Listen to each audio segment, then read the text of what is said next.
Awesome. So Bruce had a chance to record, so we're going to do that for the people who couldn't be here.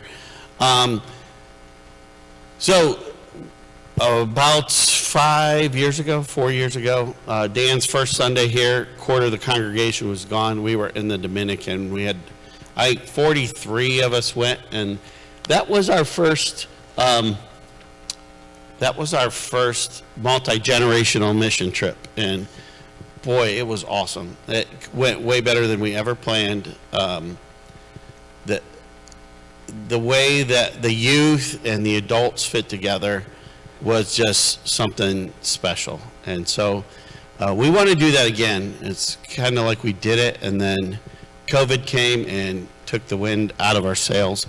And we would love to have the opportunity to do something like this again, especially because at St. Mark's, let's face it, there's a groundswell of younger kids, and our older kids have, a lot of them have graduated and aged out, and that is dwindling. So what we're looking for is really just opportunities to engage together. And so what we're looking at is a trip to the Dominican again in June. It'll be June 3rd through the 10th. Those include our travel dates, by the way, so keep that in mind. And one of the reasons we want to do this is just to try and rekindle and foster that engagement with different generations. And so let us take a look at the trip a little bit. The group that we will be going with is called SCORE International. And the reason I love SCORE is because everything they touch turns to gold. And what do I mean? There is a little village, and they have missions all over the world, but their first mission started in the Dominican Republic. And here's a perfect example of SCORE. There's an orphanage there that when you drive through the village, it looks like a bomb went off. I mean, there's nothing but rubble everywhere. But when you get in the gates of this orphanage, there's pineapple trees and mango trees and a water system put in by NASA, no kidding, specifically for that orphanage, so they have clean water, and it's just a place of love and beauty.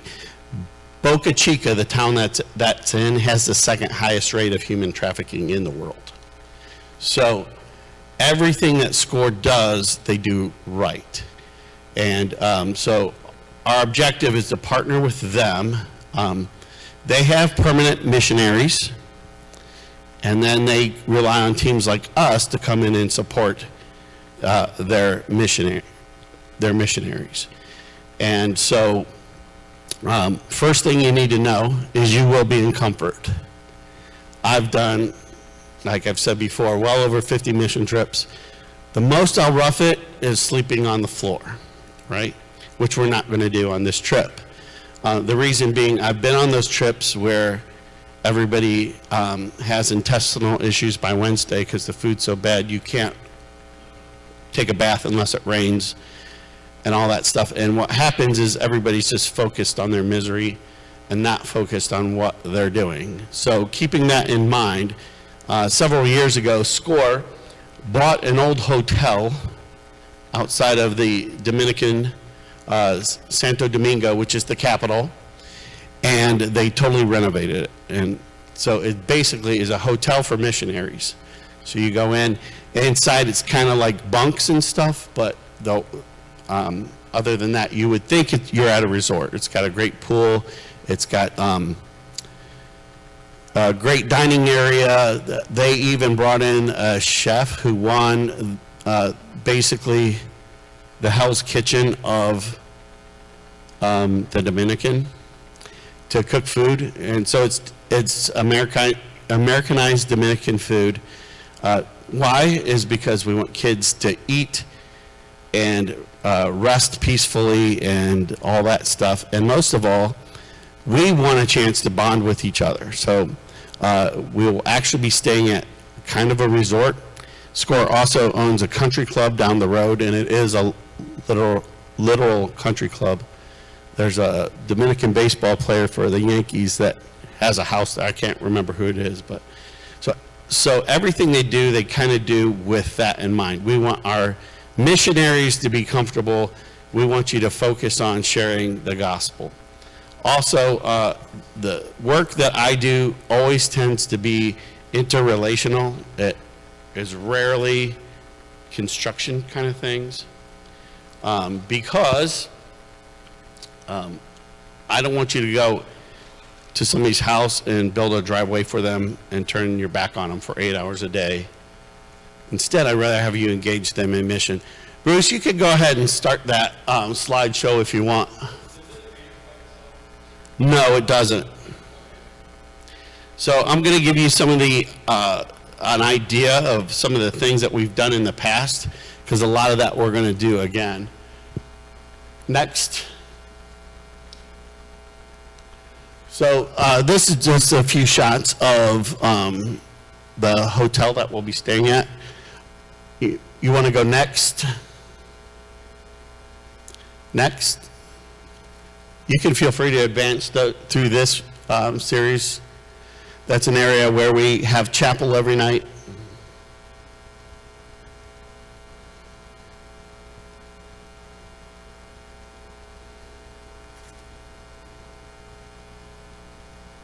All right, we'll stop there. So, in other words, I want to ease your mind that, you know, well, I'm going to the Dominican. I've never been to a developing country before.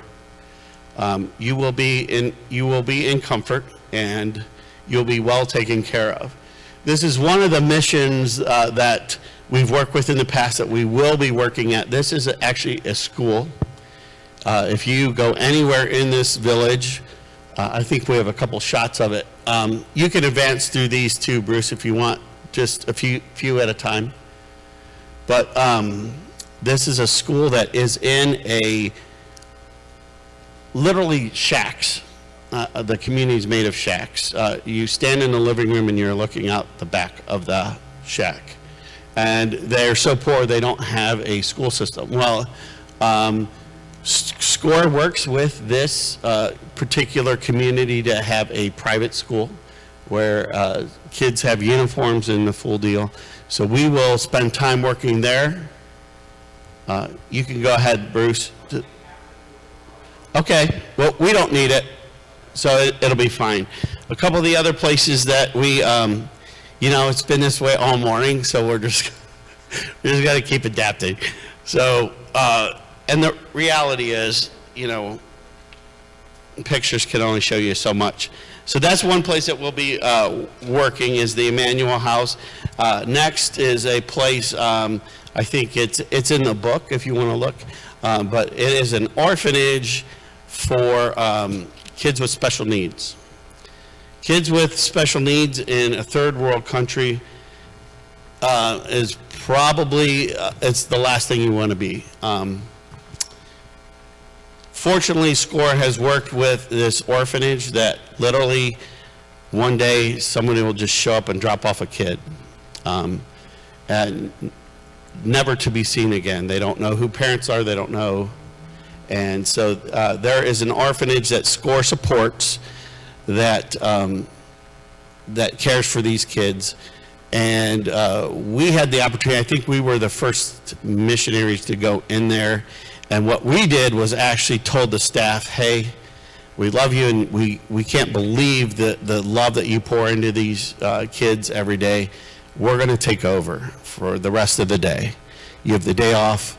We brought in some cake and some things. I mean, the people who work there were just in tears, because it's a very thankless job here in a developed country, in a third world country, where kids with disabilities are considered curses. it is truly a gift from God. And to give you an idea of what I'm talking about, one of the orphanages we went to, there was a girl about 13 years old. She still barked like a dog when she encountered people, and that's because she spent most of her life chained up with the dog at their house. So just to be able to go and open up those lines of compassion and love is something else. So that's one of the things that we plan on doing. We will teach discipleship in communities, and usually the way that we do that is every day we have a traveling VBS, and so we will actually put on drama and play games and everything, just like we do here in the United States, and there'll be translators with us the whole time that help us to do that. Another place that we will be supporting human trafficking, especially in the Dominican, is huge. And SCORE has a place that is called the Lily House, that what they do is they take in women who have been trafficked. There's actually a village behind a bunch of shops that they own, and they sort of rehabilitate women who have been trafficked and educate their kids, and they give them life skills. And with that, they have a list of shops that they employ these women, teach them job skills, teach them things other than the sex trade, and we'll go in and support them for a little bit. And last time one of the really cool things that we did was and we're hoping to do it again, there is a ministry started at Findlay High School called Dress a Girl, and what they do is they make dresses for prom and things that for kids who can't afford it. Well, we took all their leftover dresses. I think we took 183 dresses with us. We went into a village where, obviously all the girls are poor, and we gave away free dresses. Every girl got at least 3 dresses, and while the girls were trying on dresses and all that stuff, we took all the boys outside and played games and that kind of thing. And then at the end, the girls got to put on a fashion show if they wanted to. That was really cool. So that was part of Findlay that we took with us, and we left there. And last but not least, one of the things we do is called Feed a Village. Last time we couldn't get in there because it was it was raining too much, but there are villages that SCORE works with that are plantations. And when I say plantations, if you didn't see last year's Super Bowl champions, Super Bowl t-shirts with last year's losers, in other words, free t-shirts, on the guards with horses, you would think you were in the 1800s. No running water, no, people haven't left there in hundreds of years because they're literally enslaved there. But what SCORE did is said, hey, we'll come in, we're gonna make your place more sustainable. We'll fix roofs, we'll add plumbing where we can, all that stuff, and you can have all the credit for it. But we just want people to have a better life. And so we'll have the opportunity to all of us go to the store and buy at least as much food as we can to sustain those villagers as long as we can, just because that helps them to get out of the trap of being in debt to the plantation. So, and to give you an idea what we're talking about is for each family, if you chop 1,000 pounds of sugar cane in a day, you get $2 for a day. If you don't, you get $1 for the day. So, and then most of that is spent on rent and food and that sort of thing. So we'll go in there and we'll not only share food and witness to them, but we'll also have time to to give out groceries and that stuff. And it's groceries that we bought. So those are some of the things that we plan on doing on top of the cultural immersion, on top of whenever we take a trip. We always do something fun toward the end. Last time we went snorkeling and stuff. I don't think we're going to do that this time. But or even when we went to Toronto, we went on the last day to Niagara Falls. So we will have a fun day built in. Next question is, how much is it going to cost? And that is a great question. For our stay there, it might be up to $100 less. It just depends on when our flight is. But right now we're looking at $665 a person. That's all inclusive while you're there. What that does not include is airfare. One thing that you should know is that for all of our youth and all of our youth leaders, there's somebody in our community that you don't know, that you probably may never know, but he really appreciates the things that the youth in our church does in the community and outside the community. And every year he gives us a very generous gift. We have $12,000 right now. It's specifically earmarked for youth. So any youth that go on the trip, I'm going to take that. It'll end up being more like $11,000, but I'm going to take that money and apply it to your trip as much as we can. So if there's 11, it's $1,000 each. Of course, if there's more than that, if there's 11, there's 1,000 each. If there's more than that, of course, it goes down. If there's less than that, it goes up. So that will go toward middle and high schoolers and chaperones, which I have 3, 1 hard yes and 2 soft yeses on the chaperones. So I guess what I'm saying, chaperones and youth, I'm going to help you as much as I can.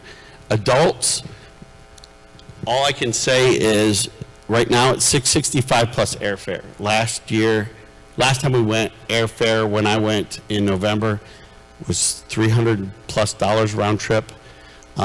When I went in July, it was closer to $1,000 round trip. So you can't really lock down a number right now because we aren't even shopping for airfare right now. But I would plan on the trip on being $1,200 to $1,500. That being said, if you would like to do fundraising, this church is extremely generous when it comes to fundraising. We can do that. I won't do it because then what it does, it turns into Dave's fundraising trip, and I won't do that. But we've had some extremely successful fundraisers in the past to the tune of $13,000 to $20,000. I would gladly help anyone who wants to spearhead that. I realize that especially parents, you guys get fundraised out and you'd rather write a check, that's fine too. But if anyone wants to do a fundraiser, I'll gladly help. Any way I can, I'll give you ideas, I'll help you through and through. I just won't do it myself. So there are ways that we can make this extremely affordable. If we could make it affordable enough to take 40-some people last time, then we can make it affordable now. The only thing I encourage is do not divert your giving. In other words, well, I'm going on the mission trip, so I'm not going to put this in the offering plate. Because when that happens, then St. Mark's suffers, and we're really at a point we can't suffer. So please do not divert any giving. So that's where we are with costs. All I'm asking now is if you are interested in going, if you could either give $50 if you're going individually or $100 per family. There's a link at the bottom where you can sign up to go on the trip. It says Toronto. Don't put Toronto in the description because we're not going there. But put Dominican. And you can register on there's a link there you can register. The good news is we've already got 4 people signed up for the trip already. So hopefully all this is as clear as possible. Passports, if you are planning on going, I would check now, really, because sometimes if your passport lapsed on certain countries, you have to have a valid passport for 6 months. And your options will be to get a passport that is a card, because we're going to a Caribbean island, or a book. Always get the book, because if you get the card, you can only enter by boat or car, and it's a really far drive to the Dominican. So that, I think they do that because that includes Mexico and Canada. So make sure you get the book, and I would work on that now. You can get that through the city auditor, or Jeff, or talk with Josh, and he'll tell you how to get one fast. Okay, so those are the basic details. Bruce has just a little bit of a slideshow just from our last trip, just to give you a feel for things. And then if that works, that's great. And then we'll have a few questions, and then you guys are free to stop baking in our sanctuary.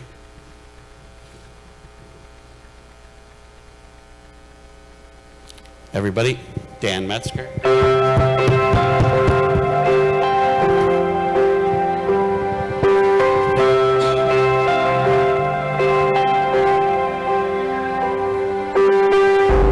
We all start on the outside looking in. This is where grace begins.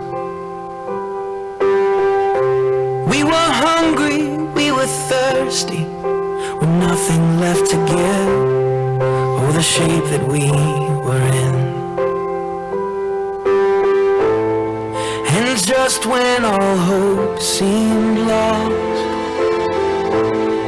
love opened the door for us. He said, come to the table, come join the sinners who have been redeemed.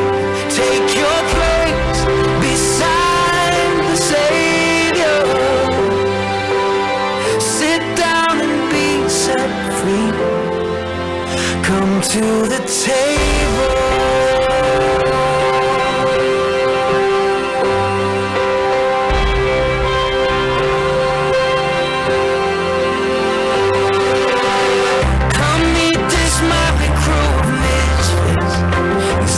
In this peak, there's no one unwelcome here.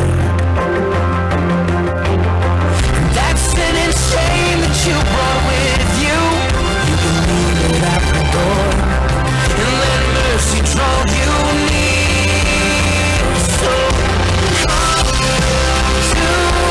the table, come join the sinners who have been redeemed. Take your place beside the Savior. Sit down and be set free. Come to the table. Come to the table.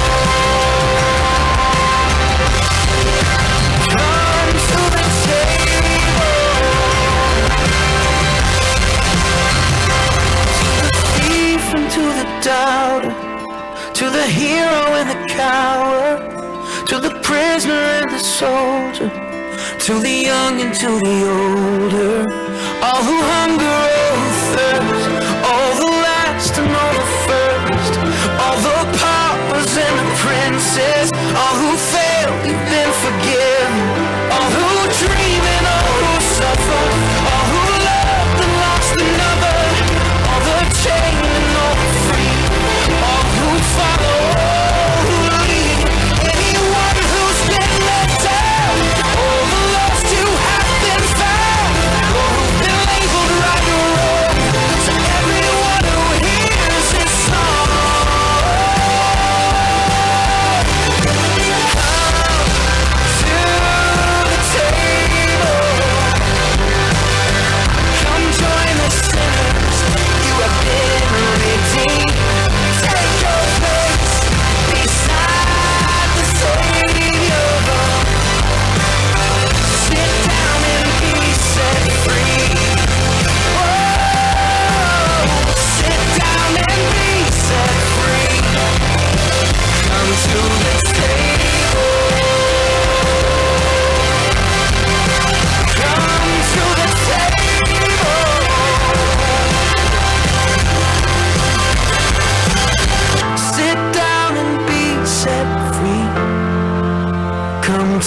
So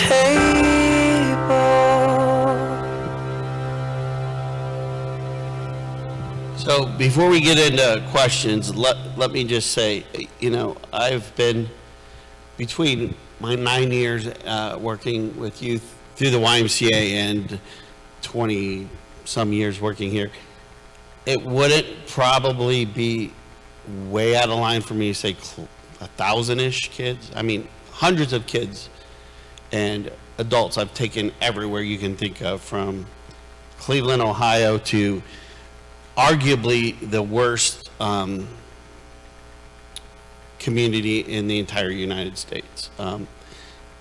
Here's what I promise, is if you are getting any kind of nudge at all, you should go for it. God will work this out, I promise. As long as you keep praying, God will work it out. And as long as you go with a heart of openness and grace, you're gonna be blessed beyond measure. And my hope is that it just changes you as a Christian. It changes you. You might not come back here and start your own orphanage in Findlay, but your heart might be broken just a little bit more for some compassion and share the love. And there is nobody here, I don't care how young they are, that this is out of their wheelhouse. As long as you just go with an openness, every middle schooler, every younger kid, you could handle this. Otherwise, I wouldn't send you. Out of all the mission trips I've sent people on, there's only 2 kids I've ever had that have been like, nah, I'm never doing that again. And that was just more the kid. That wasn't because they did anything horrifying. It was just, so it has the opportunity to change your life. So I really hope if you're getting any nudge at all, that you will follow that lead.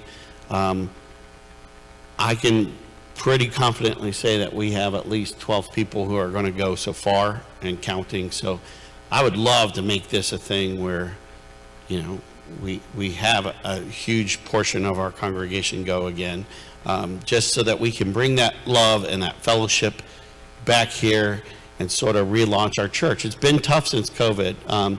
There's a lot of people who missed coming to church, and there's a lot of people who they've been having trouble relaunching themselves. And so that's my hope, is that that's what this will lead to. Before we close, do we have questions? Because there's always important questions.